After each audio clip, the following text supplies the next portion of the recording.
Assalamu alaikum, peace be on all. So in this video I would like to discuss morality, okay?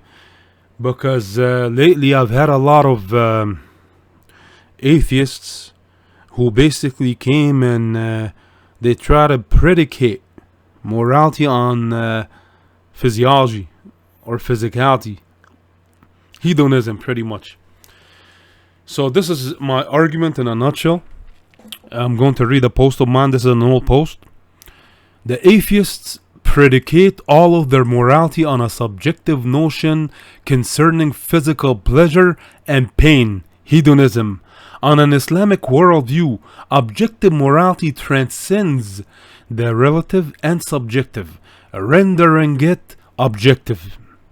The pleasures are attained metaphysically through our spirit, which allows us to flourish our God consciousness first, which in return aids us in utilizing it on a worldly scale, which then benefits us in this world and in the hereafter. God consciousness becomes our axiom, while operating based on certain objective moral tenets, while hedonism is the atheist's axiom, obey your thirst, or just do it.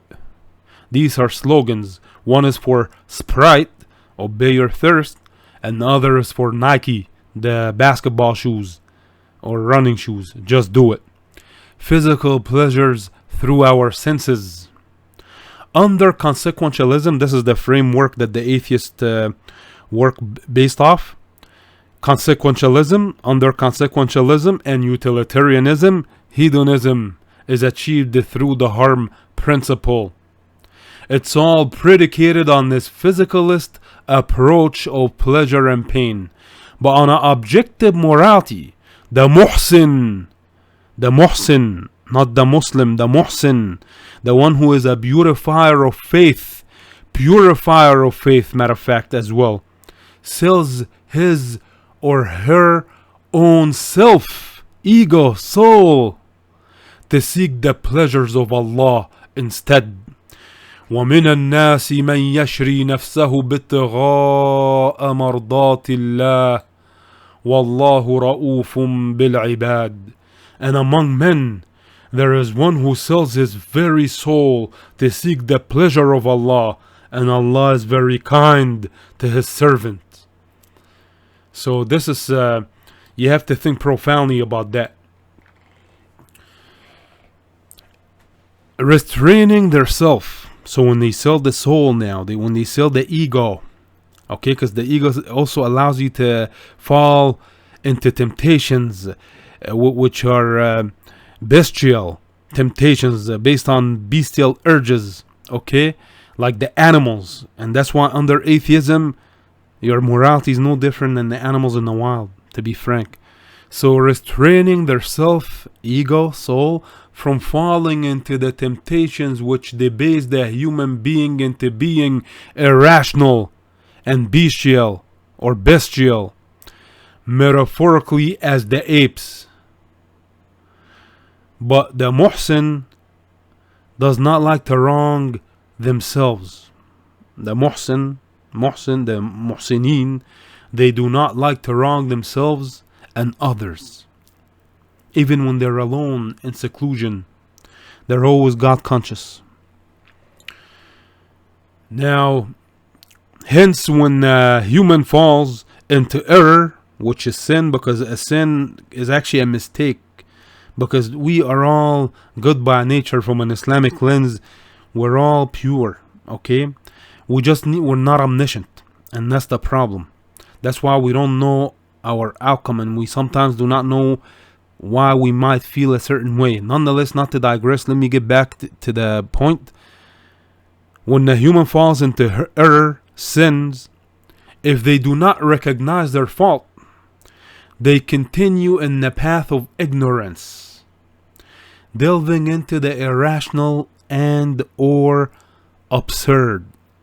This subjective morality eventually leads to an autonomic state that the individual is an abstract entity divorced from social attachment.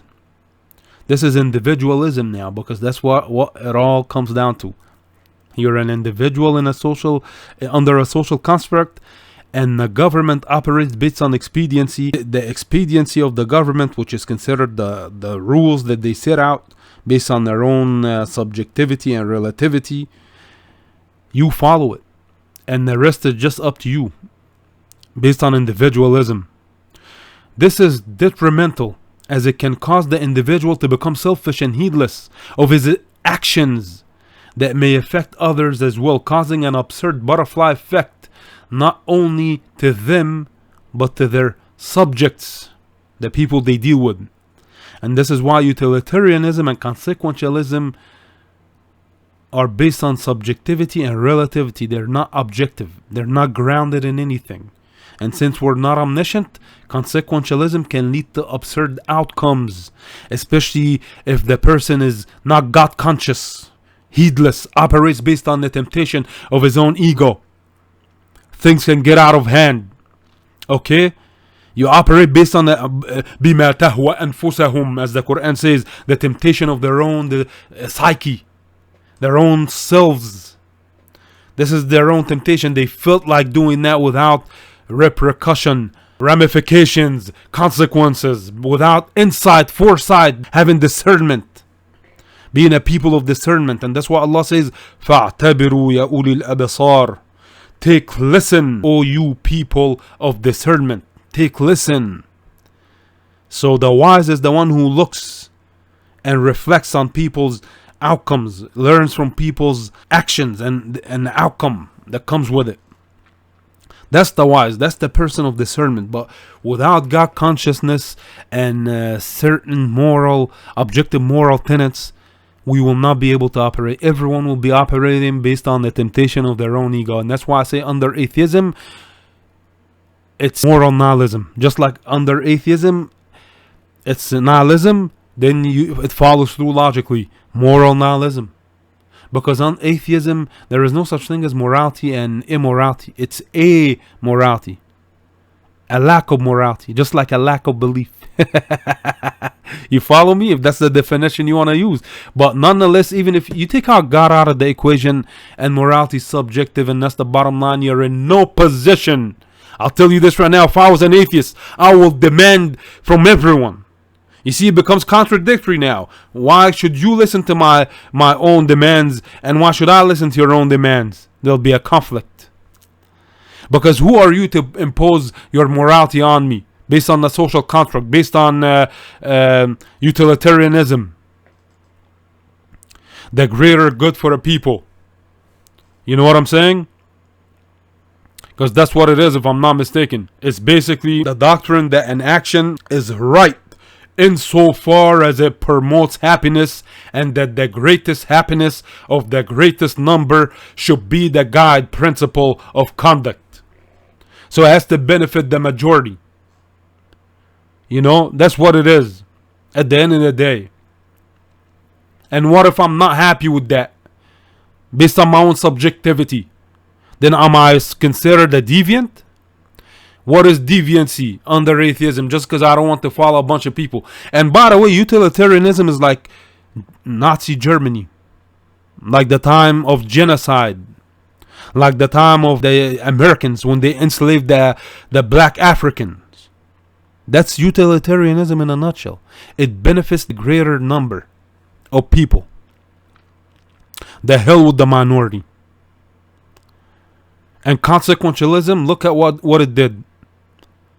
It caused a lot of oppression to a lot of people, such as the African American. Is this how you want to continue operating? And yet you want to derive objective morality from science. Science is amoral. Amoral. You cannot distinguish between a true morality and a false morality using the scientific method. Because science fundamentally is nihilistic. As Nietzsche says in his book, The Gay Science. It's nihilistic, so moral nihilism is what science entails as well. And if you're an atheist who adheres to scientism, you better know by now. Okay, you ought to know by now. Science has no foot in the door in these meta-ethical questions. Okay? So without God, our morality is subjective. Even if we use the framework of utilitarianism, consequentialism, we may achieve libertarianism, the atheistic aim. But the outcome would be calamitous, as every single abstract entity is operating based off their own subjective moral state of their own understanding of what's right and wrong socially. When you're about to operate with people or engage with people that you might not know, prejudice might emerge. A clash of interest might emerge. A lot of things might emerge when you operate with people. When you take away God consciousness, when you take away the objective moral tenets. Ittaqullah, taqwa. It says that in the Quran plenty times. وَاتَّقُونِ يَا أُولِي الْأَلْبَابِ. Have God consciousness. Give your duty unto Him, O you people of wisdom, understanding. And then the atheist wants to come with his egotistical notion and say, I. Keep saying I. Take away the I, bro. Stop being egotistical. Has nothing to do with you. It's all based on God. And that's how a muhsin and a mu'min. A mu'min is a true believer. And a muhsin is someone who beautifies his action. Engages on a social skill with people. It's not for him. There is no I in the equation. And I've told this to every time I went on a show, I will talk about God consciousness and killing the ego. Even I have to work on it. And yes, I say I, but nonetheless, we all have to work on it. Okay? I'm not going to lie. Back in the days, that's just how I used to operate. But in this liberal society, you deal with a lot of egos. So eventually, my ego as well is going to be tweaked a bit or emerge a bit, because that's how it is. It's Clash of the Titans now, And then you have the nerve to pass judgment. You're pathetic. Under atheism, you're in no position to pass judgment on nobody. If I was an atheist and you're an atheist, who are you telling me I'm wrong? As if you have this authority. It's because we said so. We said, who the hell are we? Who are you, bro? I go Lincoln Clay on all y'all say, believe me. Excuse my language. But that's how it is. Okay? But I have to be passionate when I speak. Because this is asinine to tell me you're immoral. It's only God that is holding you back. How shallow are you? You don't know what God entails, man. You don't know the consequences behind it. Because without God, without God, let's be frank, we're gods. Polytheism, paganism. And then you have the nerve to pass judgment. You're pathetic. So like I said, it turns into a psychological manipulation, twisting morality and fabricating truth with falsehood. Because that's what it is. It's based on the temptation of the ego now. If you're operating with someone, he can manipulate everything. But without axioms, without fundamentals, guess what? If he manipulates a lot of people into assuming that I'm wrong or that I'm right, the majority of people are heedless. They'll follow through based on mind manipulation. Brainwashing. That's what it is. And y'all been brainwashed by your social media. They brainwash you by showing you a bunch of episodes of The Simpsons, a bunch of episodes of Family Guy, a bunch of episodes of Rick and Morty, Friends, The 70s Show. All these episodes. And then all of a sudden you become like a blank slate, operating based on psychology. Not knowing how to distinguish between truth and falsehood. Because you don't have any axioms now. It's based on your psychological state. The temptation of your own ego. God consciousness disappears as now the individual focuses on what she can achieve, gain the most materialistically and physically before departing from this world, assuming it to be the be all and end all. And that's what it is. That's why the capitalist, to be frank with you, keeps accumulating wealth. He assumes that his wealth has made him immortal. That is now a powerful individual on a social scale. Okay? That's why some atheists, by the way, they become communists. They abandon this capitalistic, individualistic view based on philosophical liberalism, secular liberalism. You see, under Islam, what you earn is what you keep. Because Islam is just. What you earn is what you keep. You can be a multi-millionaire and a Muslim. What about God's rights? What about God's rights? Yes, yeah, I keep saying about human rights, individual rights, animal rights. What about God's rights? Give to the poor. Alms and charity and donations, zakat and sadaqah. You have to give at the end of the day. And that's why the capitalists in the West, I don't know how they operate. And sometimes you hear these things like, oh, they donated this much money to this cancer charity, or this much money to this children hospital, blah, blah, blah. Things don't make sense, and everything is still the same. Nothing has changed. Unfortunately, those who disagree with an objective morality or religious guideline are pursuing the temptation of their own ego, along with their bestial urges, falsely assuming the path of freedom. This is not freedom, because everything is predicated on physicalism. You're a slave of many things, while the muhsin and the mu'min, who are Muslim. The muhsin is someone who beautifies his faith and purifies it, and mu'min is the one who believes 100%, has absolute conviction in God. They sell their own souls, like I said. Okay, so they have true freedom, not the liberal, atheist, materialistic, naturalistic, YOLO, bro, one life to live.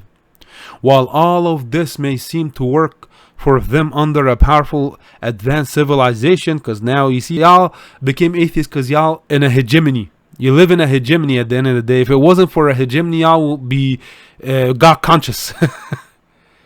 If it wasn't for their government and court system operating on some objective principles, all truth would have been distorted and corruption would manifest widely. Okay, keep that in mind. Okay, and I'll leave it at that. Peace out. Assalamu alaikum wa rahmatullahi wa barakatuh.